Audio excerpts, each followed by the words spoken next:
At 2:47 p.m. on July 11, 1972, Captain Bruce Keyes banked his Marine CH-53 Sea Stallion into a shallow descent toward Landing Zone Sarge, 2 miles north of Quang Tri City, South Vietnam. Behind him sat 50 South Vietnamese Marines, their faces blank with the 1,000-yard stare of men who knew what waited below. The helicopter's twin turbines screamed as Keyes dropped altitude, passing through 1,500 feet. Scattered below, like children's toys, were the ruins of what had been homes, shops, a school. Now just rubble and ash marking the northern edge of the longest single battle of the Vietnam War. Keyes had made this run 7 times that morning, 7 times into the cauldron where the North Vietnamese Army had turned every tree line into a firing position, every bombed-out building into a bunker complex. 7 times he'd come back. The 8th time would be different. 3 miles to the northeast, concealed in a grove of shattered eucalyptus trees, Senior Lieutenant Nguyen Van Thieu lowered his binoculars and spoke 3 words into his radio. "Chim Bay Lớn, Big Bird Flying." Around him, 37 North Vietnamese soldiers shifted positions behind their weapons. 4 Soviet 30mm anti-aircraft guns, 6 12.7mm heavy machine guns, 8 two-man teams with SA-7 Grail shoulder-fired missiles, and orders that had been crystal clear since dawn. Let the small helicopters pass. Wait for the Sea Stallions. The North Vietnamese had been studying American helicopter operations for 3 months. They knew the patterns. They knew the altitudes. They knew that the big CH-53s came in lower and slower when carrying troops, that they followed the same approach corridors, that the pilots trusted their speed and armor to get them through.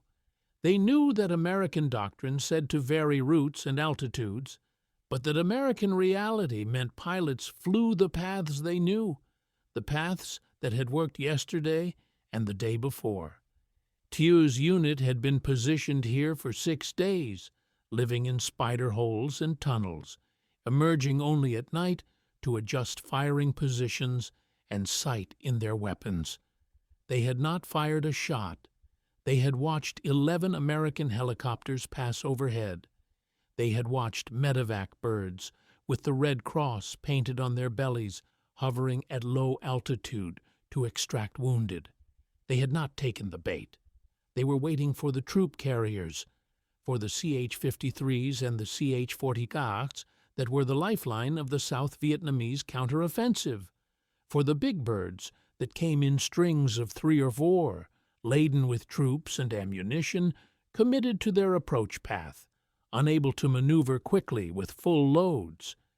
The Easter offensive had changed everything about how the North Vietnamese fought. Gone were the guerrilla tactics of ambush and fade. This was conventional warfare with Soviet tanks and long-range artillery, a 3-pronged invasion designed to crush South Vietnam while American ground forces withdrew and American public opinion turned against the war. By April, Quang Tri City had fallen. By May, South Vietnamese forces were in full retreat down Highway 1 in what survivors called the Road of Horror, where North Vietnamese artillery turned columns of fleeing soldiers and civilians into a river of blood. By June, the South Vietnamese Marines had stabilized a defensive line along the Mai Chan River, and the counteroffensive began. Brutal, grinding, house-to-house fighting to retake what had been lost. And it all depended on helicopters. American helicopter doctrine in Vietnam was built on speed and firepower. Get in fast, get out fast. Overwhelm any resistance with gunship support. The Bell UH-1 Huey had become the icon of the war, but by 1972, the workhorses were larger. The Marine CH-46 Sea Knight could carry 25 troops. The massive CH-53 Sea Stallion could carry 55. These aircraft were the reason American forces had dominated the battlefield for years. They could put infantry anywhere, anytime, faster than the enemy could react. They could resupply besieged positions. They could extract wounded under fire. They made the war mobile in a country with few roads and endless jungle. But helicopters were vulnerable. They announced their arrival with rotor noise audible for miles. They needed clear landing zones. They were slow and cumbersome when fully loaded. And by 1972, the North Vietnamese had learned exactly how to kill them. The Soviet Union had supplied the tools. The SA-7 Grail was a game-changer, a shoulder-fired, heat-seeking missile that gave individual soldiers the ability to down aircraft. First deployed in combat in 1969 in Egypt, the SA-7 arrived in Vietnam in early 1972, just in time for the Easter offensive. It was a crude weapon by modern standards. The infrared seeker could only lock onto an aircraft's hot exhaust, which meant it had to be fired from behind as the target departed. It was vulnerable to flares and evasive maneuvers. The warhead was small, often failing to completely destroy jet aircraft. But against helicopters, especially the large, slow transport helicopters that flew predictable patterns, the SA-7 was devastating. American pilots called them Grails. The North Vietnamese called them Strela, Arrow.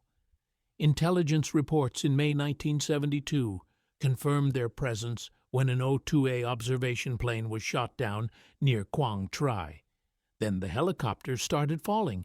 First one, then three, then more. UH-1 Hueys dropping out of the sky, with their tail rotors blown off. AR-1 Cobras tumbling in flames. CH-40Xs disintegrating mid-flight. The missile gave no warning, no radar lock tone, no tracer fire to track, just a puff of white smoke from the ground, then 4 pounds of high explosive traveling at Mach 1.5, homing on the hottest part of the aircraft, usually the engine exhaust.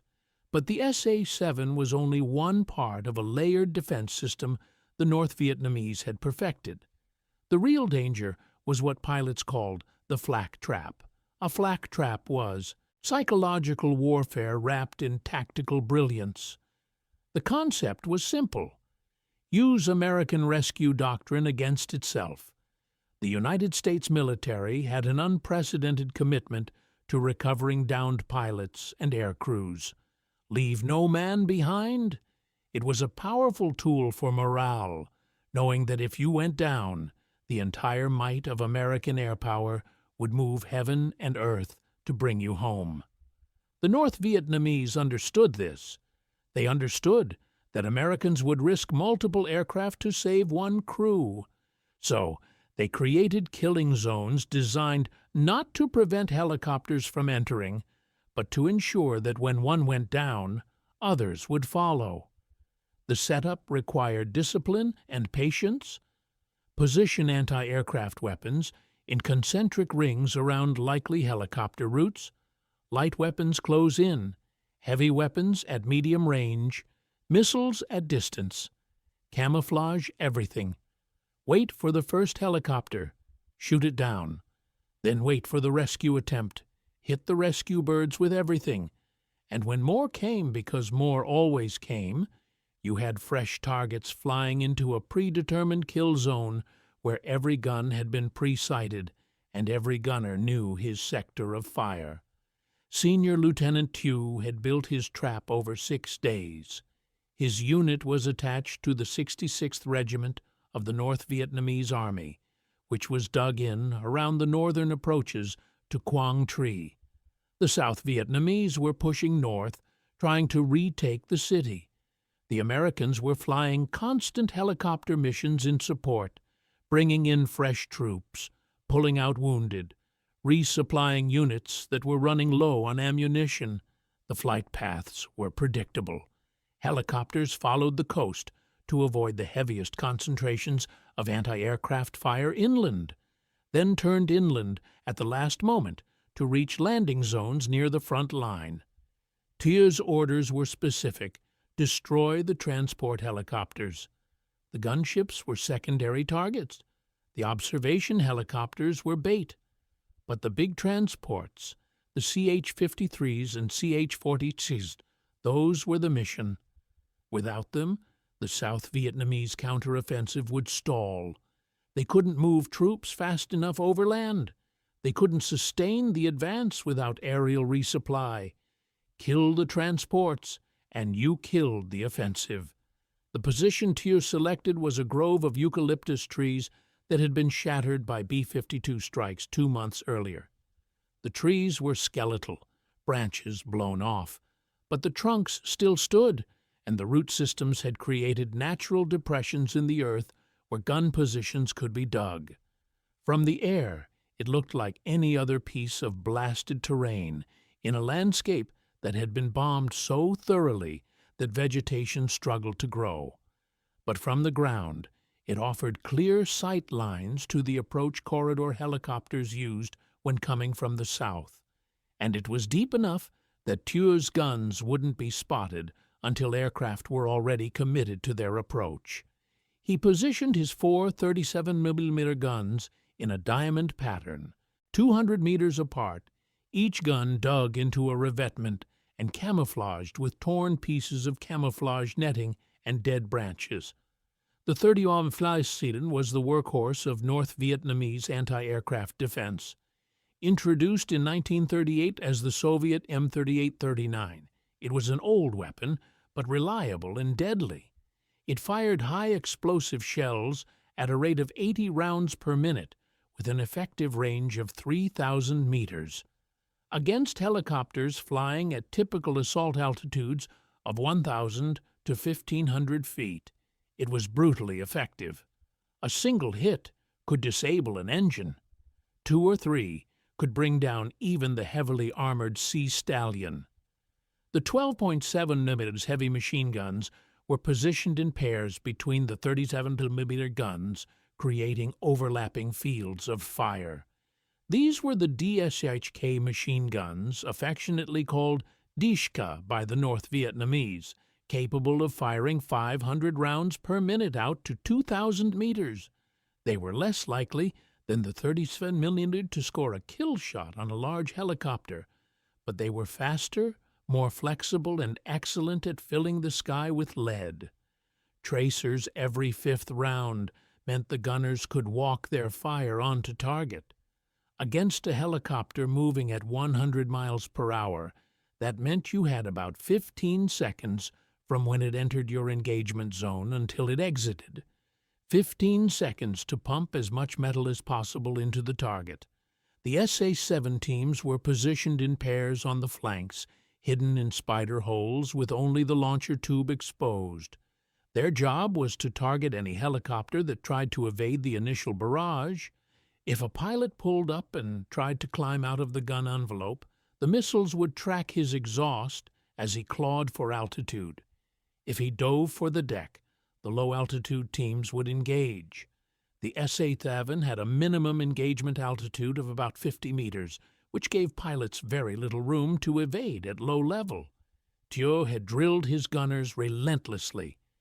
They knew the recognition characteristics of every American helicopter: the Huey's single rotor and skids, the Cobra's slim profile and tandem seating, the Sea Knight's distinctive tandem rotors, the massive Sea Stallion with its 3-engine configuration and clamshell rear door.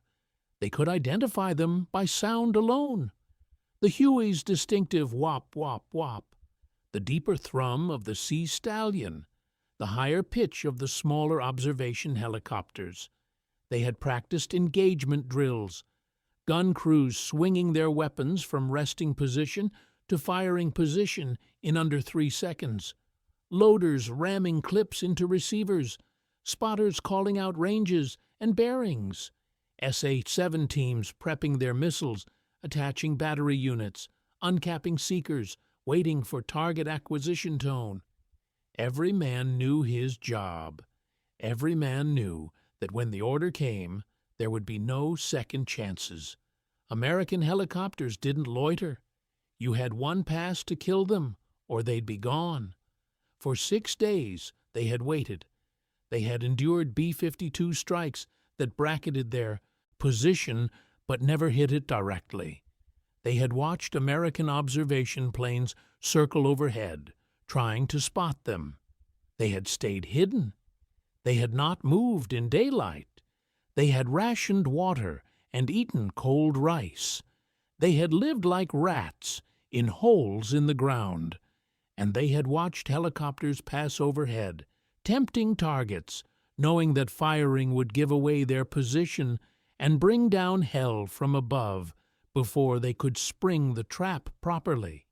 On the morning of July 11th, the pattern changed. Intelligence radioed that a major helicopter assault was planned for the afternoon.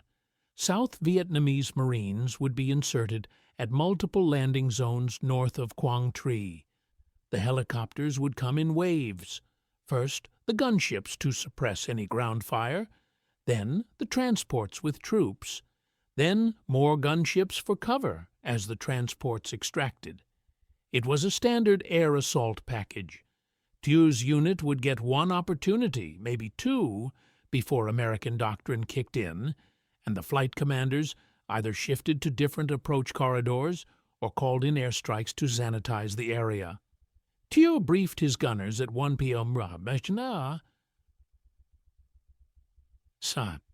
They had been in position for days, but now he went over everything again. Sectors of fire, priority targets, engagement sequence. The plan was simple but required discipline. Let the first helicopters pass. These would be the gunships, Cobras, or Huey gunships, flying light and fast, scanning for ground fire. Let them go. They would report the area clear, then the transports would come, and they would be loaded heavy, flying slower, more predictable. That's when you opened fire. The SA-7 teams would engage first if they could get a clear shot from behind. The heavy machine guns would engage next, hosing the approach corridor with suppressive fire. The 37mm guns would track the lead helicopter and fire for effect, trying to hit the engines or transmission. If the helicopter went down in the kill zone, you kept firing at it to keep the crew from escaping. If it crashed outside the kill zone, you held fire and waited for the rescue birds. At 2:15 p.m., the first helicopters appeared. 2 AH-1J Sea Cobras, Marine gunships flying what pilots called a hunter-killer pattern, weaving back and forth across the approach corridor at 1,500 feet. They were moving fast, probably 120 knots, their pilots scanning the ground through chin-mounted optics. Thieu watched them through binoculars from his command hole, a narrow slit in the earth covered by a piece of corrugated metal and branches. The Cobras passed directly overhead. He could see the rocket pods on their stub wings. He could see the minigun barrels protruding from the turret. He did not give the order to fire. The Cobras made 2 passes, then moved north toward the landing zone. Thieu knew what that meant. They had seen nothing. The area was clear. Now the transports would come. At 2:43 p.m., Thieu heard them, that deep, heavy beat of large helicopters. He raised his binoculars and scanned the southern sky. 3 helicopters in formation. Big ones. CH-53 Sea Stallions, each one capable of carrying 55 combat-loaded troops, flying at approximately 1,000 feet, probably trying to stay below the ceiling where the larger SA-2 missiles could engage them, but high enough to avoid small arms fire. They were maintaining formation, about 200 meters apart, flying the same approach corridor the Cobras had just cleared. Thieu picked up his radio handset. "Chim Bay Lớn," he said. "Chuan Bi." Big birds flying. Prepare. Around him, hidden in holes and revetments across 200 meters of blasted terrain, 37 men shifted into firing positions. Gun crews swung barrels to track the approaching helicopters. Loaders checked ammunition feeds. SA-7 teams raised their launcher tubes and began the acquisition sequence waiting for the seeker head to lock onto the heat signature of the helicopter engines. The lead helicopter was piloted by Captain Bruce Keyes, a 26-year-old Marine from Virginia. This was his second deployment to Vietnam. He had logged over 800 hours in the Sea Stallion. He knew the aircraft, knew its capabilities, knew how much punishment it could take. The CH-53 was big and heavy, but it was also resilient. The engines could run on one turbine if needed. The airframe could absorb small arms fire. The tactics manual said to vary altitude and approach corridors, but Keyes had flown this route 7 times today and 3 times yesterday. It had been clear every time. The Cobras had just swept it. There was no reason to think this would be different. Behind Keyes, in the cargo bay, 50 South Vietnamese Marines sat shoulder to shoulder on the troop benches. Most were veterans of the battle for Quang Tri. They had seen their city fall in May, had retreated in chaos down Highway 1, had reformed on the Mai Chan River, and fought their way back north, block by bloody block. Now they were being inserted behind North Vietnamese lines for a flanking assault that would, if successful, cut off NVA forces in the northern section of the city. If successful. Most of them had stopped thinking about success. They thought about survival, about the next hour, about whether the landing zone would be hot and whether they'd make it out of the helicopter before the mortars started falling. Corporal Lester Cox sat near the rear ramp. He was a crew chief, 21 years old, from North Carolina. This was his 9th month in country. He had seen helicopters shot down. He had seen them crash. He had seen crews burn. He knew the statistics that nobody liked to talk about. In 1972, with SA-7 missiles in theater, the loss rate for Marine helicopters in E Corps had tripled. But you didn't think about that when the red light came on, and the crew chief yelled 1 minute, and you checked your rifle one more time and waited for the landing. At 2:46 p.m., the helicopters crossed over what had been the northern edge of Quang Tri before the offensive. Below them, the landscape was moonscape, cratered earth, collapsed buildings, burnt vehicles scattered like toys. The South Vietnamese had held here for 3 weeks in April before pulling back. The North Vietnamese had held it for 2 months before the current counteroffensive began. Every building had been fought over. Every street had been contested. Nothing lived here now except soldiers and rats. Keyes was on final approach to Landing Zone Sarge, a clearing that had been a soccer field before the war. His co-pilot, Captain Henry Bowman, was calling out altitude and airspeed. 1,000 feet, 110 knots, descending at 200 feet per minute. The crew chiefs were at their positions, Staff Sergeant Clyde Nelson on the left gun, Corporal Kenneth Crody on the right, scanning the ground for muzzle flashes. The South Vietnamese Marines were standing, hands on the overhead straps, ready to move the moment the ramp dropped. Keyes never saw the missile launch. The SA-7 gives almost no warning, no smoke trail, no sound. Just a small puff of white as the missile clears the tube. Then the rocket motor ignites, and it's tracking at Mach 1.5, covering 1,500 feet in just over a second. The missile hit the starboard engine at 2:47 p.m. The seeker head had locked onto the exhaust signature from the number 2 turbine and guided the 4-pound warhead directly into the engine cowling. The explosion was catastrophic. The turbine disintegrated, sending shrapnel through the engine compartment, severing fuel lines and hydraulic lines. Fire erupted instantly. Keyes felt the impact as a hammer blow through the airframe. Every warning light on the panel came on simultaneously. Engine fire, hydraulic failure, transmission overheat. He pulled collective, trying to arrest the descent, but the controls were sluggish, unresponsive. Ullman was on the radio, transmitting Mayday. Then the 37mm guns opened fire. Thieu had given the order the instant the missile hit.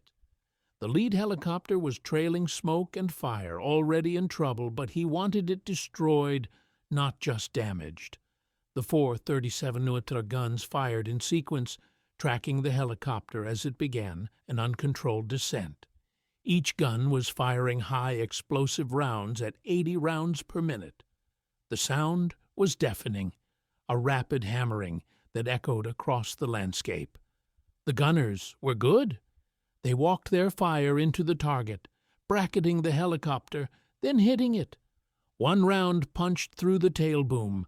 Another hit the main rotor head, severing hydraulic lines. A third penetrated the cargo bay. In the back of the helicopter, the world became chaos. The 50 South Vietnamese Marines were standing when the first explosion hit. The missile impact threw them sideways, men slamming into each other, into the bulkheads, into the troop benches. Then the 37mm round came through the hull and exploded inside the cargo bay. Shrapnel tore through flesh and equipment. Men screamed. Fire spread. Corporal Cox at the rear ramp was hit by shrapnel in the chest and neck. He went down. Staff Sergeant Nelson, on the left gun, was firing back, hosing the ground below with his M60. But then a 37mm round hit the gun mount, and Nelson was gone, just gone, blown off the helicopter by the explosion. Keyes was fighting for control, but the helicopter was dying. The rotor blades were still turning, but transmission pressure was dropping. Without hydraulics, the flight controls were nearly impossible to move. The helicopter was dropping fast now, 800 feet, 700, the ground rushing up. Keyes could see the soccer field ahead, could see where he wanted to put it down, but the helicopter was yawing to the right, the damaged tail rotor unable to counter the torque from the main rotor. They were spinning. 500 feet. 400. The fire in the engine compartment had spread to the transmission. If the transmission seized, they would drop like a stone. Keyes made the only decision he could. He pulled pitch, trading airspeed for rotor RPM, trying to cushion the impact. The helicopter hit at 2:47 and 38 seconds, approximately 600 meters north of Thieu's position. It hit hard, the landing gear collapsing, the fuselage crumpling, the rotor blades striking the ground and shattering, sending pieces of composite blade flying in all directions. Then the fuel tanks ruptured and the helicopter exploded. The second and third helicopters in the formation had seen the lead bird go down. The pilots reacted instinctively, breaking formation, pulling collective, trying to gain altitude and get out of the engagement zone. But they were heavy with troops, and climbing from 1,000 feet to a safe altitude takes time. Time the North Vietnamese gunners used efficiently. The 12.7mm machine guns opened fire at both aircraft simultaneously. 6 guns firing 500 rounds per minute meant 3,000 rounds in the air in 10 seconds. The tracers looked like laser beams, solid streams of light converging on the helicopters.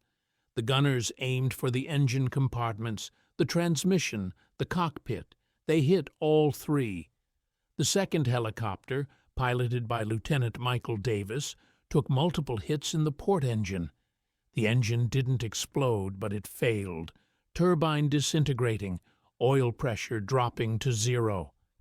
Davis was on one engine now, and with 50 Marines in the back, one engine wasn't enough to maintain altitude. He was descending whether he wanted to or not. The third helicopter, flown by Captain Robert Wilson, was climbing hard.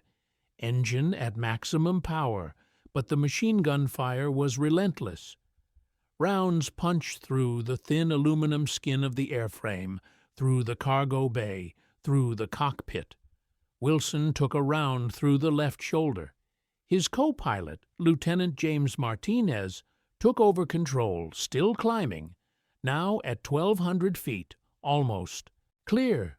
Then an SA-7 launched from Thieu's left flank position. The missile covered the distance in 2 seconds and hit the port engine. This time, there was no catastrophic explosion, just a sudden loss of power. Fire warning lights illuminating. Martinez fighting to keep the helicopter airborne on one engine. But like Davis, he was too heavy. The helicopter began to sink. In the space of 45 seconds, all 3 helicopters were going down. The lead bird was already destroyed, burning on the ground 600 meters away. The second was in a forced landing, trying to reach a clearing 800 meters to the northwest. The third was limping south, losing altitude, engines screaming, trying to make it back across friendly lines before it went down. The 2 Cobra gunships that had swept the area minutes before were now racing back, rolling in to suppress the ground fire. They saw the ambush unfolding below, saw the muzzle flashes from the anti-aircraft positions, saw the helicopters burning. The lead Cobra pilot, Captain James Morrison, armed his rockets and began a firing run. The 2.75-inch rockets streaked downward, impacting near Thieu's positions, throwing up geysers of dirt and shrapnel. But the North Vietnamese gunners didn't flinch. They had been trained for this. They knew the gunships would come. They had dug their positions deep, had overhead cover, had escape routes. The rockets hit around them, but not on them. Morrison's wingman, Captain David Chen, was firing his minigun, 6,000 rounds per minute, walking across the tree line.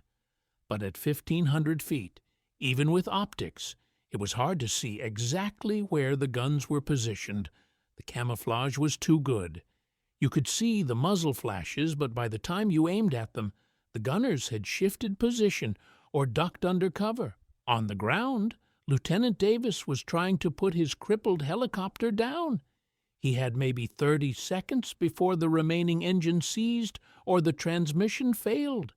He picked a rice paddy that looked relatively clear, flared hard to kill his forward speed, and hit.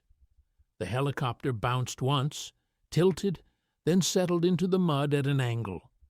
The rear ramp was already dropping. The South Vietnamese Marines poured out, taking fire immediately from North Vietnamese positions nearby. Some made it to a tree line, some didn't. Davis and his co-pilot climbed out of the cockpit, weapons drawn, running for cover. Captain Wilson's helicopter didn't make it across friendly lines. The transmission failed at 700 feet over what had been no man's land, but was now firmly held by North Vietnamese forces. Martinez tried to auto-rotate, spinning the rotors with gravity to cushion the landing, but there wasn't enough altitude. The helicopter hit hard, harder than Davis's bird, and rolled onto its side. The cargo bay crumpled, fuel sprayed, then fire. Of the 54 people aboard, only 7 survived the crash. The rest died on impact or burned in the wreckage. Thieu watched the destruction through his binoculars with satisfaction. 3 helicopters down in less than 1 minute. He immediately ordered his gunners to cease fire and take cover. The next phase would be the rescue attempt, and when the rescue birds came, they would fly directly into a kill zone where every gun had been re-sighted on likely approach corridors and where the gunners now had fresh confidence and confirmed hits. But the rescue didn't come. Not yet, because the formation commander in the 4th helicopter, which had been trailing behind and had broken off when the ambush began, made a decision that probably saved a dozen more aircraft. He called off the insertion. He ordered all remaining helicopters to return to base. He radioed for fast movers, jet aircraft with heavier ordnance, to sanitize the area, and he marked Thieu's position with smoke for the strike package that was already being scrambled. The F-4 Phantoms arrived 12 minutes later. 4 aircraft loaded with cluster bombs and napalm. They rolled in from 12,000 feet, too high for the 37mm guns to reach them, and they obliterated the eucalyptus grove. Cluster bombs scattered submunitions across the entire area, explosions walking through the tree line. Napalm turned the remaining vegetation into a firestorm. Thieu and his gunners survived by retreating into their tunnels, deep underground positions they had prepared for exactly this contingency. But the trap was broken. The position was compromised. They would have to relocate.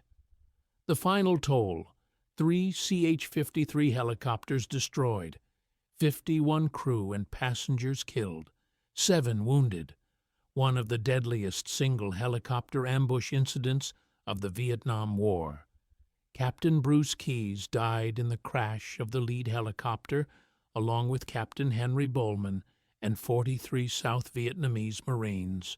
Staff Sergeant Jerry Hendricks and Corporal Kenneth Crody also died, their bodies too damaged by the crash and subsequent fire to be recovered for days. Captain Robert Wilson survived his helicopter crash, but was captured by North Vietnamese forces and held as a prisoner of war until the peace accords were signed in January 1973. Lieutenant Michael Davis and his crew were extracted by a nighttime rescue mission launched by F Troop, 4th Cavalry, flying nap of the Earth to avoid radar and SA-7 missiles. The ambush at Landing Zone Sarge was not unique. It was repeated dozens of times across the Corps during the Easter offensive. The pattern was always similar: concealed anti-aircraft positions, coordinated fire from multiple weapon systems, discipline to wait for the right targets, and ruthless exploitation of American helicopter tactics that had become predictable through years of repeated patterns. North Vietnamese records captured after the war showed that in 1972, NVA anti-aircraft units claimed over 100 helicopters shot down, a number that closely matches American loss records. The introduction of the SA-7 missile accounted for at least 30 of those kills, including 10 AH-1 Cobras, multiple UH-1 Hueys, 1 AC-130 gunship, and numerous transport helicopters. But the SA-7 was just one component of a sophisticated air defense network that stretched from the demilitarized zone to the Central Highlands.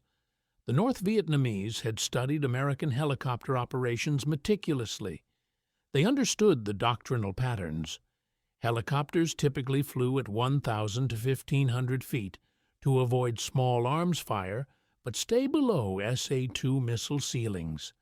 They followed terrain features, rivers and roads and coastlines, because these provided navigation references. They used the same landing zones repeatedly, because clearing new landing zones required time and engineer assets that were in short supply.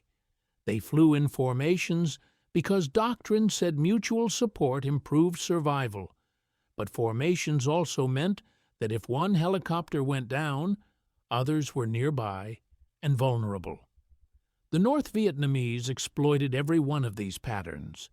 They positioned anti-aircraft weapons along known flight corridors. They plotted the locations of commonly used landing zones and surrounded them with guns. They developed tactics to defeat helicopter armor and speed. The 37mm gun, firing high explosive rounds, could punch through the armored seats that protected pilots. The 12.7mm machine gun could saturate the engine compartment with enough rounds that even if individual bullets didn't cause critical damage, the cumulative effect would. The SA-7 missile gave them reach beyond the effective range of helicopter door guns, meaning they could engage without immediate risk of suppressive fire. But the most important innovation was psychological. The flak trap exploited American commitment to rescue operations. Every helicopter crew knew that if they went down, Others would come. That certainty saved lives, but it also created vulnerability.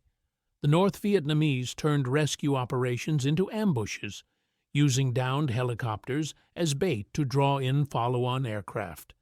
In some documented cases, NVA anti-aircraft units deliberately avoided killing downed crews immediately, instead keeping them pinned down near the crash site so that rescue helicopters would fly into prepared kill zones. American helicopter crews learned. They learned to vary altitudes constantly, jinking up and down to spoil aim. They learned to carry flares, infrared countermeasures that could decoy SA-7 missiles. They learned to scout landing zones more thoroughly, sometimes having gunships fire on them, first to provoke any hidden guns into revealing their positions. They learned to minimize time in the engagement zone, flying as fast as possible in and out. But helicopters are fundamentally vulnerable. They are loud, announcing their presence miles away. They are slow compared to jets. They require clear spaces to land. And in 1972, the North Vietnamese had more anti-aircraft weapons concentrated in I Corps than had ever been assembled in such a small area during the Vietnam War. Estimates suggest over 800 anti-aircraft guns of various calibers, plus hundreds of SA-7 missiles, covering an area of less than 2,000 square miles. The Easter Offensive ultimately failed. The North Vietnamese captured Quang Tri City, but could not advance further south. The siege of An Loc was broken. The attempt to cut South Vietnam in two at Con Tum was defeated.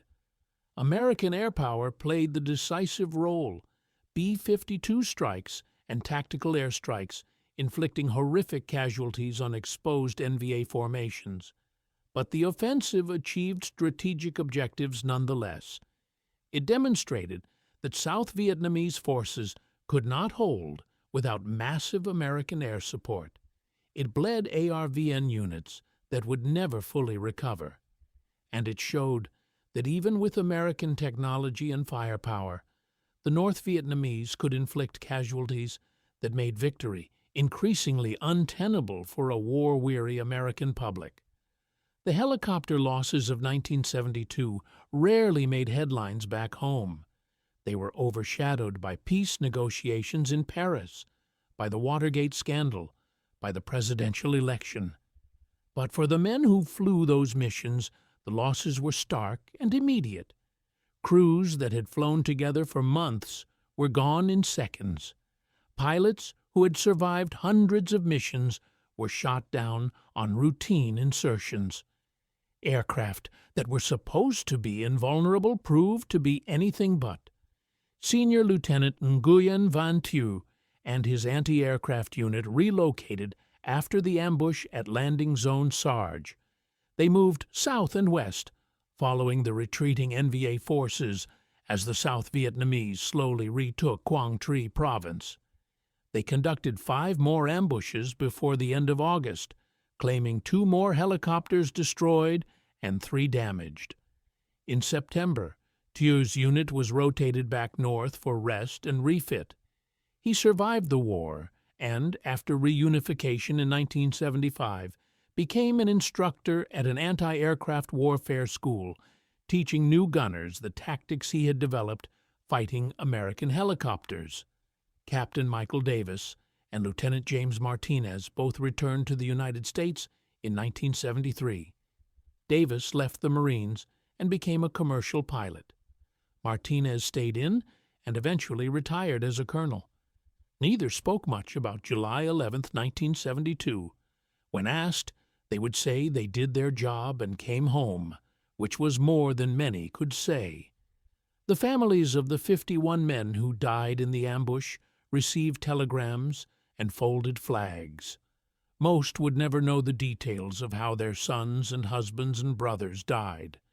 The official reports listed them as killed in action, helicopters lost to enemy ground fire. That was accurate but insufficient. It didn't capture the precision of the ambush, the sophistication of the tactics, the deadly effectiveness of an enemy that American military planners had consistently underestimated. The CH-53 Sea Stallion continued to serve. It remains in service today, more than 50 years. After its introduction, modern versions have countermeasure systems, advanced armor, better engines. They can defeat SA-7 missiles and their successors. They can operate in threat environments that would have been unthinkable in 1972. But the fundamental vulnerability remains.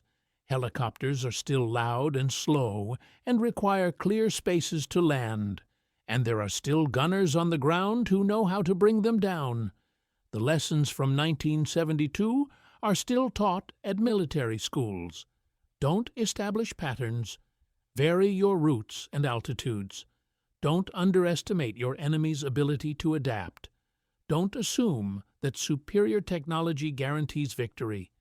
And understand that every tactic, no matter how effective, eventually becomes predictable and can be countered. The Vietnam War ended in 1975 with the fall of Saigon. The North Vietnamese achieved total victory. American helicopters evacuated the last personnel from the embassy roof, a final humiliation broadcast around the world. In the years since, military historians have analyzed what went wrong, why the most powerful military in history could not defeat a much smaller enemy. The answer is complex, involving politics and strategy and will.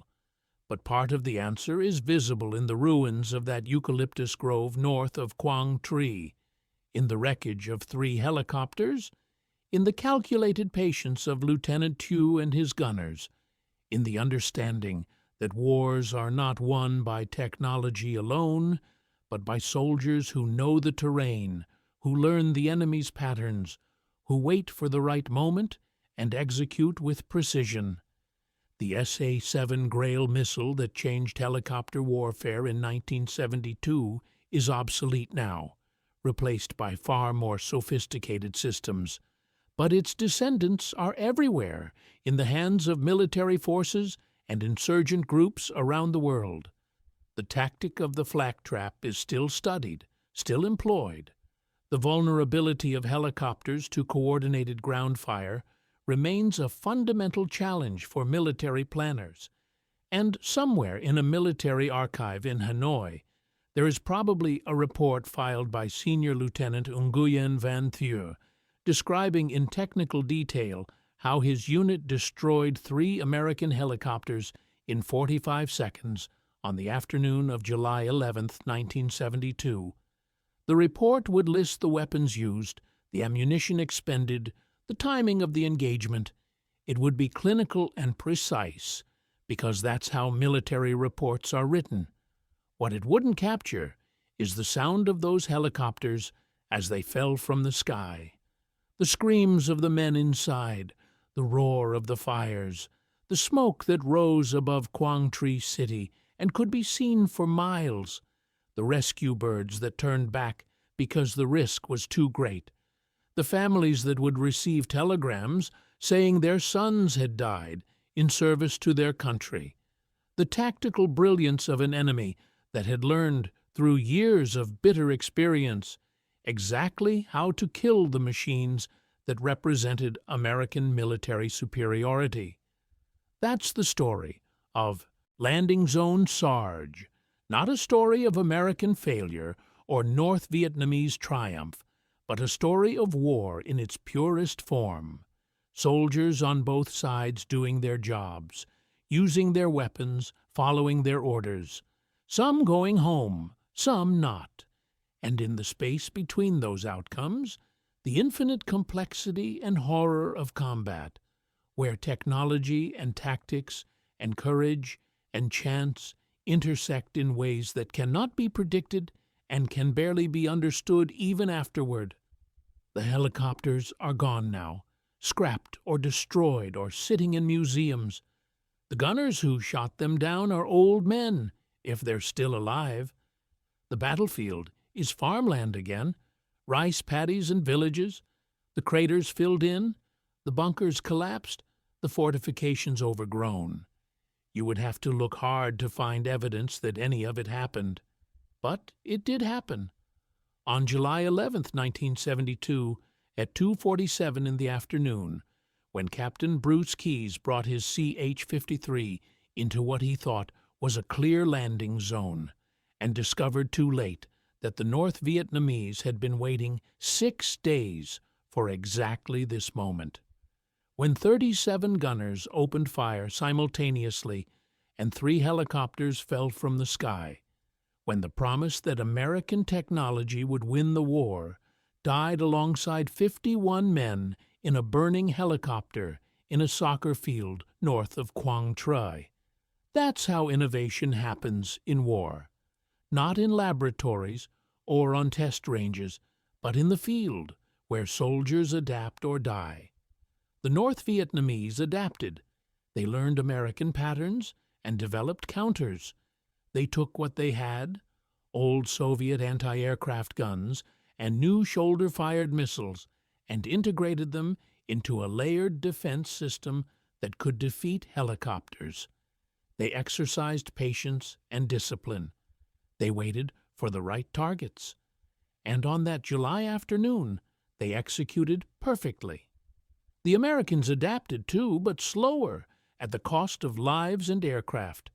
By late 1972, helicopter tactics had evolved. More use of terrain masking, more variation in approach corridors, better integration with fast-moving jet cover, improved countermeasures, better intelligence on enemy air defense positions. The loss rate declined, but never to zero, never to safe, because helicopters will always be vulnerable. That's the price of what they offer. The ability to move troops anywhere, to resupply forward positions, to extract wounded, to dominate the battlefield through superior mobility. That capability comes with risk. The risk that somewhere below, in a grove of shattered trees or a rice paddy or a building that looks abandoned, there are soldiers with weapons designed specifically to kill you. Soldiers who have studied your tactics, who know your patterns, who are patient enough to wait for the perfect moment. On July 11, 1972, the perfect moment came at 2:47 in the afternoon. 3 helicopters destroyed, 51 men dead. A battle that lasted 45 seconds, but was prepared for 6 days. A tactical victory that changed nothing strategically, but demonstrated that even America's technological advantage could be countered by a determined enemy with the right weapons and the right tactics. That's the story. Not comfortable, not uplifting, but true. And worth remembering, because the men who died deserve to be remembered not as statistics, but as individuals who flew into danger, knowing the risks, and died because war is unpredictable and brutal and unforgiving. And because the gunners who killed them deserve recognition not as villains, but as soldiers who did their job with skill and courage, fighting for a cause they believed in with whatever weapons they had. Both sides thought they would win. Both sides paid in blood. And in the end, the helicopters fell, and the war continued, and men kept dying until politicians decided it was time to stop.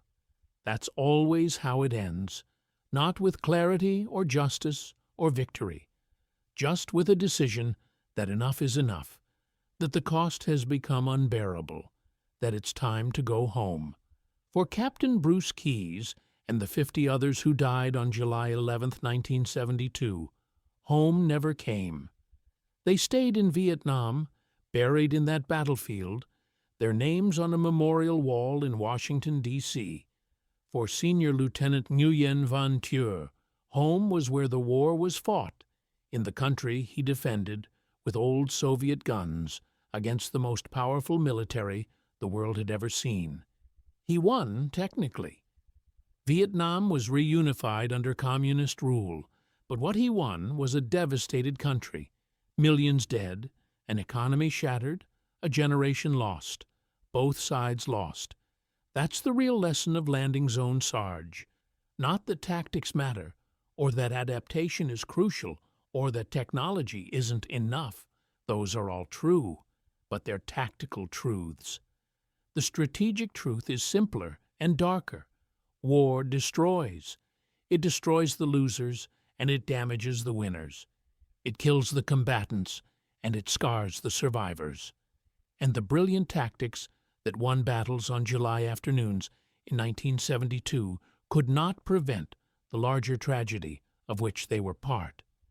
The helicopters fell, the men died, the gunners celebrated, and the war continued, grinding on for 3 more years until it finally ended, not with victory, but with exhaustion. That's the story. Remember it.